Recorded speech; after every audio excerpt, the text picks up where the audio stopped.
Hello and welcome to the VIBE, a new online segment produced by the Bedford County Chamber of Commerce, celebrating and supporting the businesses and communities of the Bedford County region. Here's what we're talking about today. COVID-19 vaccines have arrived in Bedford County with distribution underway to the 1A designated tier, including healthcare workers, first responders, and long-term care patients, among others. The Pennsylvania Department of Health lists 5 Bedford County sites as having the vaccine: UPMC Bedford, Hindman Area Health System, New Paris Rural Health, Northern Bedford Pharmacy, and Fisher's Pharmacy in Bedford. Pharmacist Jennifer Liebfried has scheduled vaccination clinics at Fisher's for Tuesdays and Thursdays, 11 a.m. to 3 p.m. No, most people are just really excited about getting it. We have had to turn some away because they're not quite in the right phase. So we are hoping that once we move forward, that we can get the county done. I think throughout the week we've done, besides today, about another 200. So we are in contact with the Department of Health, and they will be replenishing what we have given so we can do the booster shots and hopefully be getting more for the general population. Liebfried says businesses can call Fisher's Pharmacy with questions about vaccination. UPMC also reports that the state has not yet allocated vaccine for the general public and asks that folks who are not in phase 1 to be patient, while also continuing to protect yourselves and others by wearing a mask, social distancing, and frequent hand washing. Hyman Family Health Center reminds those in the first group to be vaccinated soon.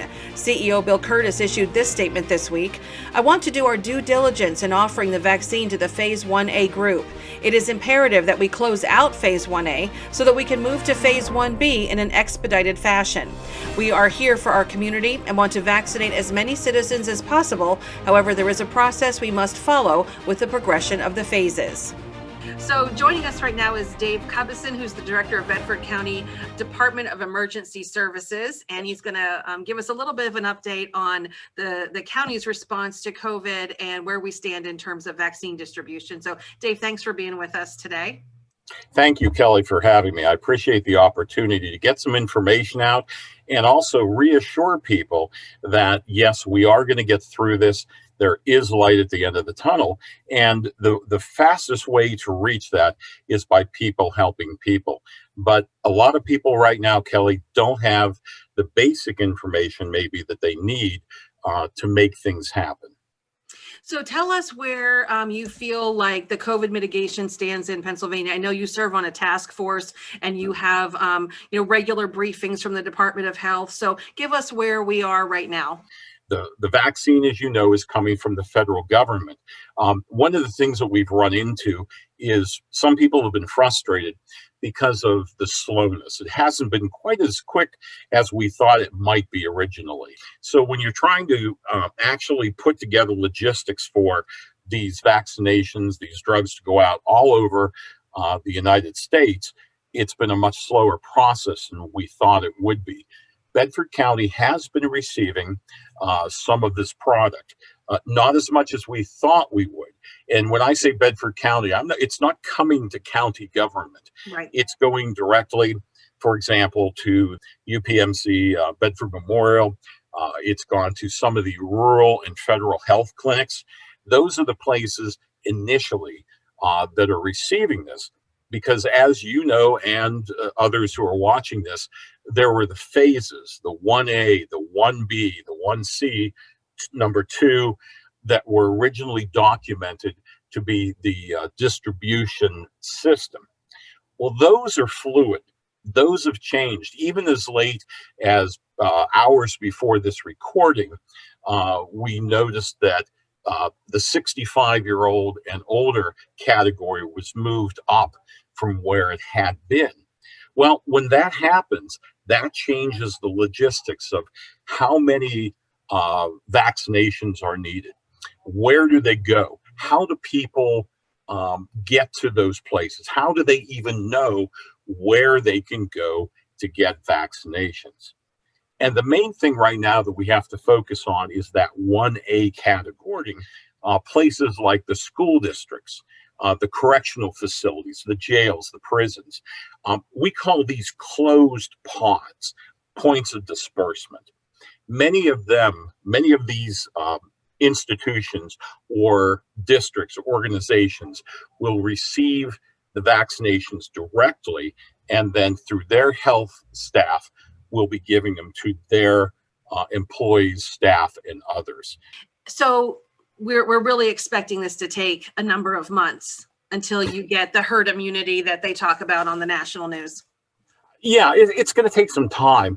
I don't have a crystal ball that I could look into Sure. and give you a date like April 15th or May 1st, but I will. Kelly, you're absolutely correct. It's going to be a number of months for us to be vaccinated. But the thing I have to also share with people is continue to do the mitigation factors to keep yourself safe. And that's what you've really got to do, even when you get the vaccination. The vaccination does not make you, some people use the word immune, and that's not correct.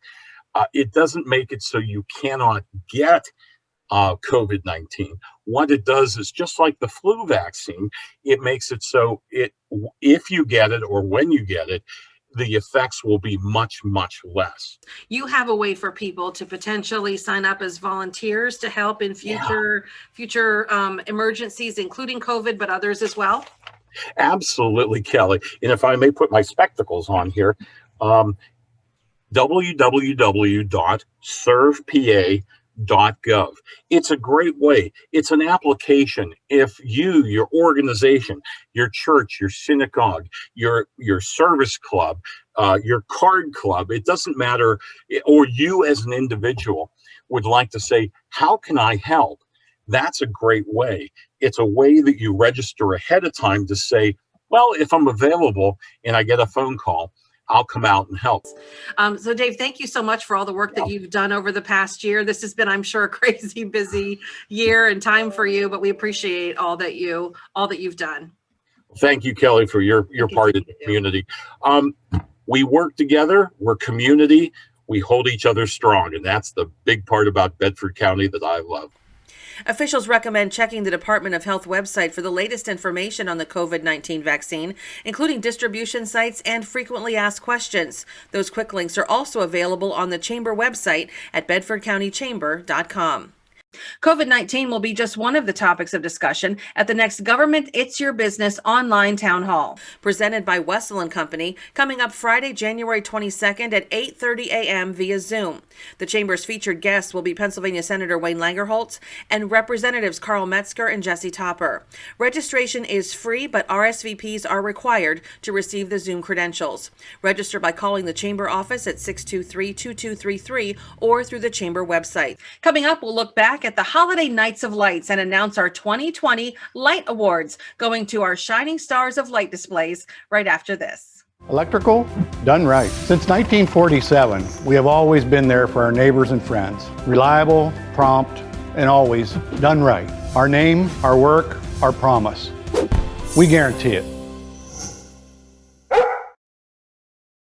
Shop local from the safety, comfort, and convenience of your couch as the Chamber presents our first ever couch shopping event. Join the private shopping session via Zoom for special deals and bundles from local businesses like Bits of Time, Addictive Apparel, Everett Flower Shop, 2 by the Sea, and more. Tuesday, January 26th at 6:30 p.m. Tickets are just $10 and include a chance at the night's door prize drawings.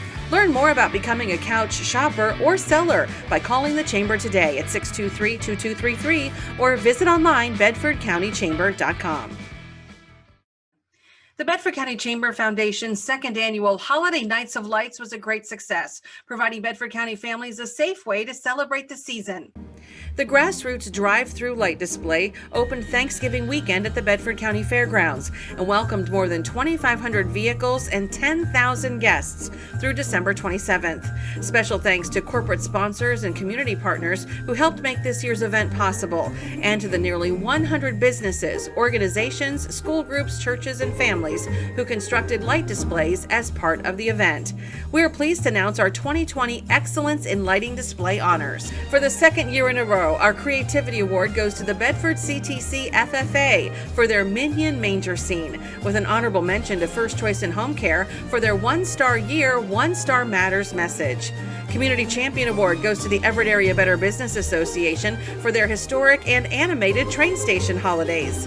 Level Up honors go to second-year participants Red Fox Spouting and Coldwell Banker SKS Realty, adding more sparkle to their inaugural displays. Our House of Worship honors go to Real Life Church with their life-sized handcrafted nativity, St. John's United Church of Christ Youth with a 12-foot-tall lighted church, and Bedford Church of the Brethren with a beautiful hand-painted stained glass window.